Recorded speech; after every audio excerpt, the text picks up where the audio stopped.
So I started with CloudFest, formerly known as World Hosting Days, around, I don't know, 12 or 13 years ago. And if you would have asked me back then who invented the internet, I probably would have said Andreas Gauger.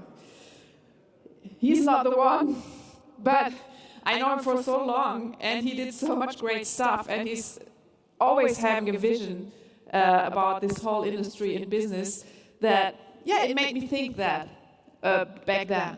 Well, he just told me, no, don't tell that story because it's not true. No, he's not the inventor of the internet. I know that after 13 years. But he's a great guy, and he's here right now, and he wants you to double your organic growth. And how? He's going to tell you right now, CEO of Open-Xchange, Andreas Gauger.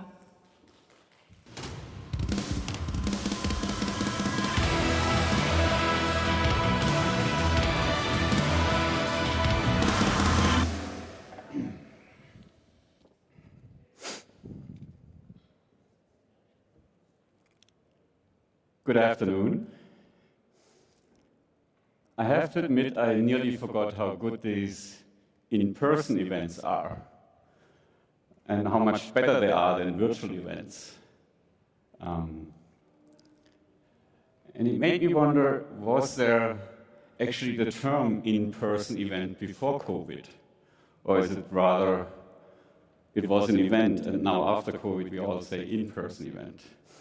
And I thought a little bit further, and I thought, hey, if these virtual things are so much less good than the actual live event, what about the metaverse? Is that something?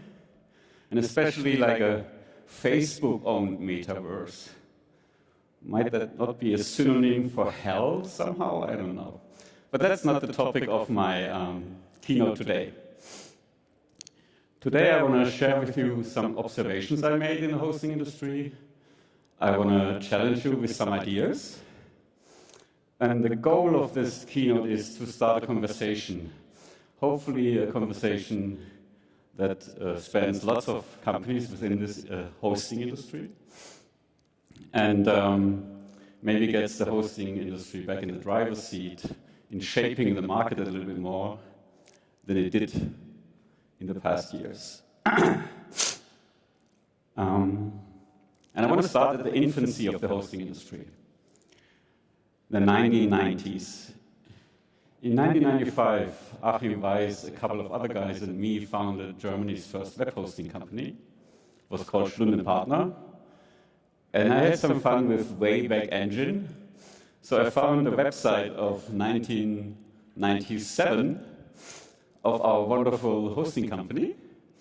And I, oops, this way. And I hope you admire the design and the full text homepage where the founder signed the page.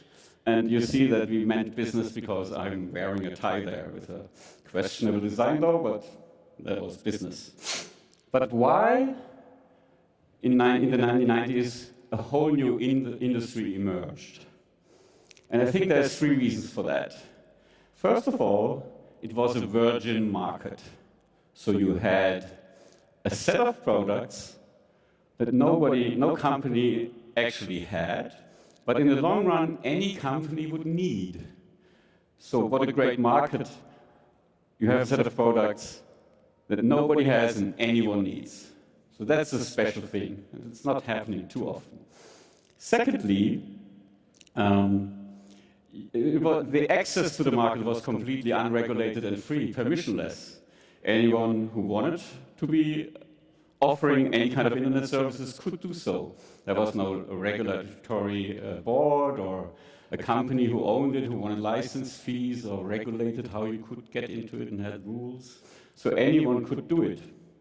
And then thirdly, and very importantly, and I think also the first time ever, the technology you needed to be a hosting company was available for free in several open source projects. You all know the LAMP stack, Linux, Apache, MySQL, and PHP. So the only thing a hosting company had to do was have servers, install software on it that they got for free, have some provisioning, create a user experience, and then you were in the market. And how that turned out, we all know, because today you have billion-dollar companies like GoDaddy, Newfold, or the successor of Schlund & Partner, Ionos, and also hundreds of other companies, super successful, very profitable. So a whole industry emerged because of these three reasons. So how is it today? And it feels to me a little bit like the party is kind of over-ish somehow, because now every company has a website and has domains and email accounts and maybe e-commerce solution and lots of tools around it. And growing is not automatic anymore. In the past, all these companies that didn't have anything still needed it, so the growth was pretty fast and super explosive at the end of the day. But today, the growth rate for people that need new websites compared to the ones that are losing their websites, there's still some growth, but not so much anymore. And also something else has changed. While in the past, hosting companies were kind of the first step into the internet for companies, there's other routes now. Like you can go with a free Google account first, or with a free Wix account first, or both of them. And so the hosting companies are not the gatekeepers for the internet anymore so much, which also diminishes growth a little bit. So, how to grow further? And there is only two ways in a saturated market to grow. One is certainly steal customers from your competition, but that is pretty expensive and difficult, and especially if these competitors also try to steal customers from you, and it's getting even more expensive. Second way, sell more stuff to the existing customers. Sell more of the same stuff, like an additional domain name or something like that, or sell new stuff to them. And then there's a little dirty secret in the hosting industry, a third way. Don't tell anyone. It's price raises. But there is a limit to price raises. You can't overdo it. So coming back to the only cool way to grow revenue if you're in a saturated market, and that is you go and sell new stuff to customers. And here comes my problem. I think there is a very rich potential to do so, but I don't see hosting companies really strategically embracing it. And in my view, the direction hosting companies should go is sell apps, tools, cloud services to the employees of their customers. And why I think that is it's a little calculation. So, in my experience, and that might not be true for all of you, the average revenue a hosting company does with a customer is $10 to $15 a month. And I tried to read up some studies on how much these companies spend on tools for their employees for their daily work. And there is studies that say it's roughly $20 per person. There's also studies that say up to $50 per person. So I'm taking the more conservative number. And so how many employees does an average customer of a hosting company have? It's like 2, roughly. A little bit more than 2 typically. And so you can multiply that. 2 times $20 is $40, which is 2 to 4 times more than the actual revenue hosting companies do right now. And that's additional revenue on top of it. And another observation is, I don't know any hosting company where this potential is actually realized. So I don't know, no hosting company I know, not the best ones, are even close to having a major share of your revenue in end-user-oriented tools for daily work compared to the classical hosting products. And if they do start selling such products, I think they do it not really full-heartedly, not strategically. They opt for going to resell someone else's solution. And reselling is totally different than creating your own product and differentiate it so that it's not the same as the others. Reselling comes with a high price. There's two obvious problems. The first problem is the margins are much lower than in typical hosting companies for typical hosting products, somewhere at gross margin, 80 to 90%. But here we have, in average, maybe bigger hosting companies are a little bit better at that, 20 to 30%. And also, you have a product that anyone else has. So you cannot differentiate product-wise, so the only two other options you have to differentiate product-wise is with price or with better customer service. And price diminishes your margin even more, and better customer service is difficult to achieve because everyone tries to have good customer service. But that's not even the worst part. The worst part is that you sell a user experience that is not owned by you, it's owned by the company you resell. And so the bond between you and your customer is weakened, or at least there's a new bond to this guy who's reselling. And in a bad case, the customer can say, hey, there's this other hosting company that sells the same product for a lower price, so why shouldn't I go there? It's exactly the same product. And even worse, maybe he can even buy it at the company whose products you are reselling. And so why not go to the source? So it's difficult to be actually somehow differentiated in the market, and that's always bad for business. And your negotiation position against someone who, like 100,000 of your users use this tool, and then the company comes and says, hey, good news, good news. We will invest much more money in developing the product further. We will cut your margin from 30 to 20% because we need the extra money to develop it further. So where is your negotiation position? Well, what can you do about it? You can just accept it because you don't want to lose 100,000 customers going somewhere else, maybe directly to that company. So that's not such a wonderful solution. And I think there's an alternative to it, the hosting way of doing it, keeping high margins like we are used to, and strengthening the bond with the end user and not weakening it, and keep ownership of the whole user experience so that you can differentiate on innovation, on speed, but not on price or customer care. And so why not use the recipe that made hosting companies successful in the first place? Why not have teams, again, looking for open source components, putting them together, adding a great user experience on top of it?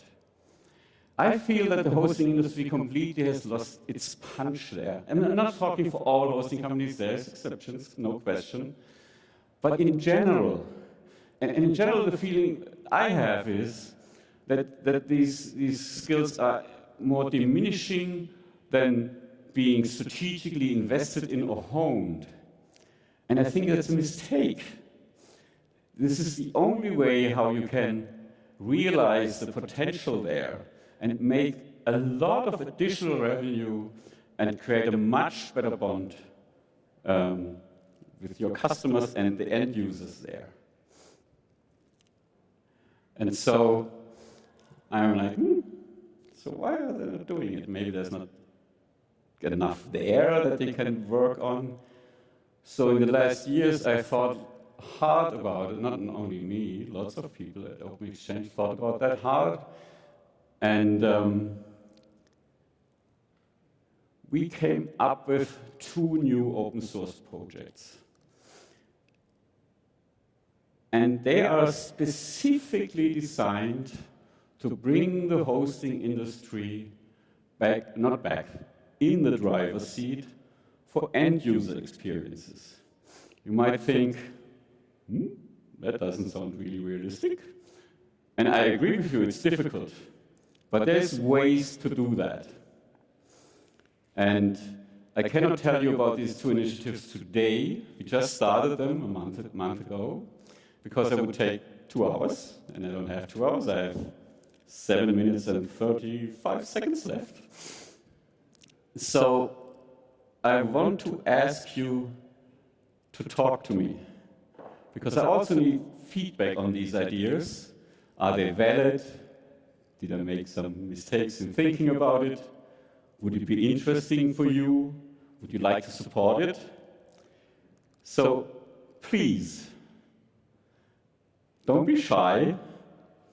Help yourself, your company, and the whole industry, and start a conversation about this. I think it's a great chance for the whole hosting industry to grow faster and to keep its place in the market, not to kind of get dwarfed to a reseller and then kind of like slowly disappear from the world. I really don't want that to happen to the industry I was once a pioneer in. So here's my offer. Please contact me. The email address, andreas.gauger@ox.de. And I hope I will get some people excited. I hope you're at least curious what these two projects could be. You can also talk to me, certainly, on our booth. So that's what I wanted today. But I have an ad break. I leave. So I know that keynotes are not supposed to do advertisement, but I have so much time left, so in case I have a little advertisement here. So besides thinking what we are, anyways, not so good at, we did work also in the last 2 years, and we released our new version of Ox Cloud for CloudFest, so Ox Cloud 8.0. And we did a lot of things under the hood technology-wise, much more modern. But we also have a beautiful new user interface. It's just gorgeous. And it's great, fits into the actual world, the new operating systems that are out there.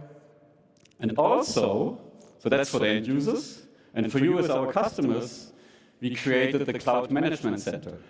It's the first iteration of it, and right now you see there are lots of reports, what's happening in the cloud, and diagrams and statistics.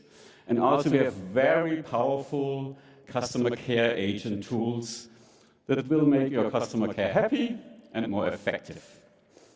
And if you want to see all that, it's not vaporware, it's live, running right now. We have customers on it and users on it, and you can see it at our booth.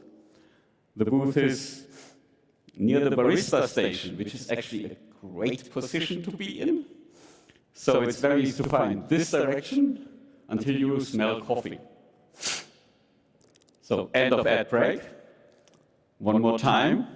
I would be very happy to start a conversation with you in the hosting industry if we cannot attack the end user experience and repeat the story of fast-growing, successful, powerful companies. Thank you very much for your time. So that was my cue. Now I didn't miss it. I was too early in the beginning. It's good that you had this last part, because I have to be honest, I'm very fond of Open-Xchange, you know that. But I checked out the website, the blog and the news, and I was just like, huh? What's going on? So, is there anything happening? Marketing department? Or? Yes, thank you. Could you please, but you just said it's for CloudFest. Yeah, we just released it today. Put it on the website. It was like, do I have to be worried about Open-Xchange? No. No. We have all these QR codes and there's special landing pages. Okay. It's the secret information. Secret information. You know, we want to support CloudFest. So the new information you only get here, not on the website. Right here. Later. Website. Later. It's much more pretty than the one you've shown in the very beginning you started with. Yeah? Many years ago. Thought so? Just a little. I was just wondering if we should go back, like retro. Retro, thank you. Yeah. Retro website. Why not? But it's in games we actually have that, these pixely games. Yes. Right? It's very retro. Yeah. So we should do a retro user interface as well, you think? Yeah. No. You know, he's a team player. Contact him for any advice you need. Visit the booth. What was it? The smell for coffee? Smell for coffee? It's the right direction. Over there. You can also stay for the next presentation, of course. For now, thank you so much, Andreas Gauger. Thank you for the opportunity. Of course. We wouldn't do it without you.